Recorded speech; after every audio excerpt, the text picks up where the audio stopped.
Schooling. By far, people's biggest worry of travelling with their kids is schooling their children on the road. And it was mine too. But I was recently asked to give a quote about what I wish I'd known before I travelled Australia. And what I wish I'd known was, I wish I'd known that I could school my children and they would not be behind their peers when they got back into the school system 2 years later. I wish I'd known that.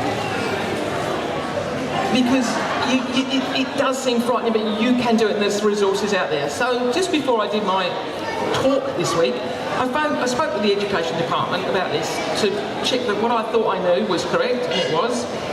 In Western Australia, the options are, if you travel with a permanent address, you can do SIDE, which is a School of Isolated and Distance Education. On the eastern states, they call that DE, Distance Education. They will send you everything. You get a parcel every few weeks. You'll have to obviously liaise with them, tell you where you're going to be. You get a parcel every few weeks, you do the work, you oversee it and you send it back. It's all done for you, so it's definitely an option. Registered homeschool. With homeschooling you have to provide everything that you will use to educate your children to them. They say all home educators are expected to provide an education program that meets WA requirements, and that includes collecting evidence to support an evaluation of the student's progress. They'll also give you a moderator, and you're supposed to check in with that moderator, meet up with them every now and again. Not quite so handy if you're in East Arnhem Land, but you can probably work it out. But I would suggest you definitely ring them and say to them, we will be travelling. We will not be registered in WA, or we will not be staying in WA. Because what you'll find is once you leave WA, you're no longer under the WA jurisdiction. So ring them. Another option, and what we did, was stay enrolled with your current school and with your principal's permission, look after the education of your children. Now we've got some resources on our website as well that you can use. We used Australian homeschooling supplies, and I basically said to her, okay, I've got children in years 1, 3 and 5, and then she said, okay, this is the information, these are the books you need to educate your children, and I just picked them and bought them. And I did it. I just followed that. When we were schooling, we didn't do schooling every day on the road. We mainly did it on our down days, on our stay in one place days. It's in your interest to educate your children. You don't want them to, but they definitely don't want to repeat when they get back. They will not want to be behind their best friends in the year behind when they get back. And that in itself, for my children, was enough to motivate them to listen to me, mum, not teacher, but mum. So we sat down and we said to them, if you do this, you won't be behind, but if you don't, you may be behind. They learn, and as I say, when we got back, I was almost, it's still today, makes me feel really quite emotional that I taught my youngest to read.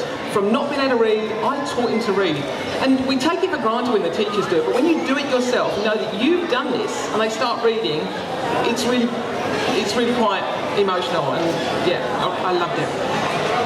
Now, another thing they can do is they can keep a journal. We've got some journals here. Most teachers will ask you to keep a journal while you're travelling, and it's great for them to look back on. In fact, my teens, every now and again, will get it up and they'll remember it. They go, oh, do you remember this? Do you remember that? So just them doing it themselves reinforces that time that they spent at different places. So it's a really good thing to do. And as I say, when mine went back 2 years later, they were where they should be, and in fact the boys were a little bit further along in maths because you've got that one-on-one time. If they don't understand it, you sit with them until they do. And if they do understand it, you can go, okay, you ready for this? And you can push them along a little bit too. And that's what we did. And don't forget, they're going to learn so much as they travel, and when they come back, they're going to, you ask any travelling family, the children become much more confident with other adults and just in themselves, because they have to make friends pretty much every day if they do find other children. Car trips, what to do in the car. Australia is massive, we all know that. Now mine was 6, 8 and 9, so as ever, you've got to work out how your children might be in the car. If you've got really young ones, many talkers use that time in the car for sleep time for them and don't travel too long. I used to also use our travel days in the car for a bit of schooling. I used to do some spelling. And I used to test my husband as well. It's a bit of a joke because he used to get some of the words wrong, and the children thought he was mucking around. It wasn't always mucking around. We let them think that. But we also used to do times tables and mental maths. And speak to your teachers before you go. Ask them, what strategies can we put in place for mental maths? Because that immediate recollection for maths that you can easily do in the car will really set them up for when they get back as well.